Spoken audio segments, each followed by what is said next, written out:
আজমল ডাঙৰীয়াইতো 2024 ভাৰতবৰ্ষৰ প্ৰধানমন্ত্ৰী মোদী হ'ব বুলি কৈছে আৰু যাত আৰু বুজাবুজিৰ প্ৰশ্নটো ক'ত থাকিলে অসমৰ মুখ্যমন্ত্ৰী তেওঁৰ ভায়েকে ভাৰতবৰ্ষৰ ৰাজ্যসমূহৰ ভিতৰত শ্ৰেষ্ঠ মুখ্যমন্ত্ৰী বুলি কৈছে আৰু বুজাবুজিৰ অংকটো ক'ত আছে যাৰ কাৰণে সঠিকভাৱে ভূপেন কুমাৰ বৰা ডাঙৰীয়াই আমাৰ দলৰ সভাপতি হিচাপে এডিএফৰ লগত এলায়েন্স নকৰাৰ কথাটো আজি নহয় তেখেতৰ দৃঢ়স্থিতিৰ বাবে এলায়েন্সৰ লগত হোৱা নাই আৰু ময়ো কৈছোঁ যে বিজেপি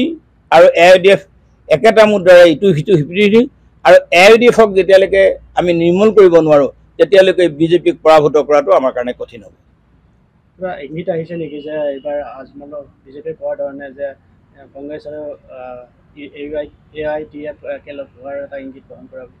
এইটো সাম্প্ৰদায়িকতাৰ কাৰণে কংগ্ৰেছ দলক সদায় দোষাৰোপ কৰিবলৈ বিচৰা হয় যে আজমল ডাঙৰীয়া কংগ্ৰেছৰ লগত আছে আজমল যদি কংগ্ৰেছৰ লগত থাকিলেহেঁতেন অন্তঃকৰণে মই যেতিয়া নিৰ্বাচন খেলিছিলোঁ হিমন্ত বিশ্ব শৰ্মা ডাঙৰীয়াৰ বিৰুদ্ধে 2021 চনত আজমল ডাঙৰীয়া ইয়াত নিশ্চিতভাৱে নিৰ্বাচনী প্ৰচাৰ চলাবলৈ আহিলেহেঁতেন হিমন্ত বিশ্ব ডাঙৰীয়াক পৰাভূত কৰিবৰ কাৰণে কিন্তু তেনেকুৱা ঘটনা আমি পৰিলক্ষিত হোৱা নাছিল বা দেখিবলৈ পোৱা নাছিলোঁ গতিকে আজমল ডাঙৰীয়াই সঁচাকৈয়ে হিমন্ত বিশ্ব শৰ্মা ডাঙৰীয়াক বিৰুদ্ধে ৰাজনৈতিক প্ৰতিবাদ কৰিবলৈ সাহস নাই আৰু ব্যৱসায়িক স্বাৰ্থতে তেওঁ এই প্ৰতিবাদ নকৰে গতিকে ব্যৱসায়িক স্বাৰ্থতে বিজেপিৰ লগত এডিএফ দলে মিলামিছা কৰে মইতো এইটো কথা কৈছোঁ যে এইটো কেতিয়াও গণতান্ত্ৰিক প্ৰক্ৰিয়া হ'ব নোৱাৰে এখন গণতান্ত্ৰিকভাৱে নিৰ্বাচিত চৰকাৰৰ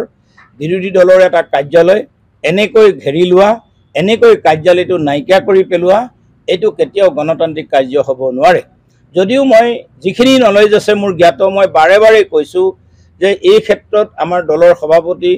মাননীয় ভূপেন কুমাৰ বৰা ডাঙৰীয়াই সঠিক তথ্য দিব পাৰিব তথাপিও মোৰ ওচৰত থকা তথ্য অনুযায়ী জিলা প্ৰশাসনে এবাৰ আমাৰ দলৰ নেতাক মাতি নিছিল মাটি পলাশবাৰী অঞ্চলত অল্টাৰনেটিভ মাটি দিয়া বুলি কৈছিল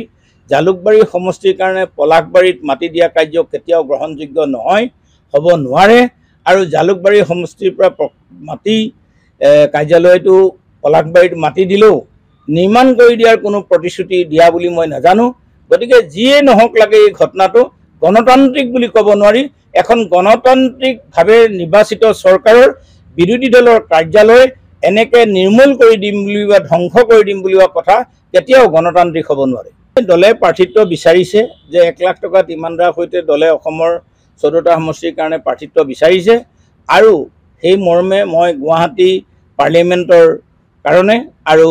দৰং মঙলদৈৰ কাৰণে দুখন আবেদন দিছোঁ যদিও দুখন আবেদনত 2টা সমষ্টি আপোনাক নিৰ্বাচন খেলিবলৈ দিয়া নহয় যিকোনো এটাহে দিয়া হ'ব পাৰে যদি দলে প্ৰাৰ্থিত্ব যিকোনো সমষ্টিতেই দৰং ওদালগুৰিতেই হওক বা গুৱাহাটীৰ যিটো পাৰ্লিমেণ্টাৰী কনষ্টিটিউট তাতে দলে নিক্ষেপ কৰে মই নিৰ্বাচন খেলিবলৈ প্ৰস্তুত আছোঁ গুৱাহাটী সমষ্টিত কিমানজনে বিচাৰিছে গম পাইছে এতিয়ালৈকে মই জনামতে গুৱাহাটী সমষ্টিত 4গৰাকী দাবীদাৰ হৈছে মীৰা বৰঠাকুৰ বিজেন শৰ্মা ৰমেশ জৈন আৰু ৰমেন বৰঠাকুৰ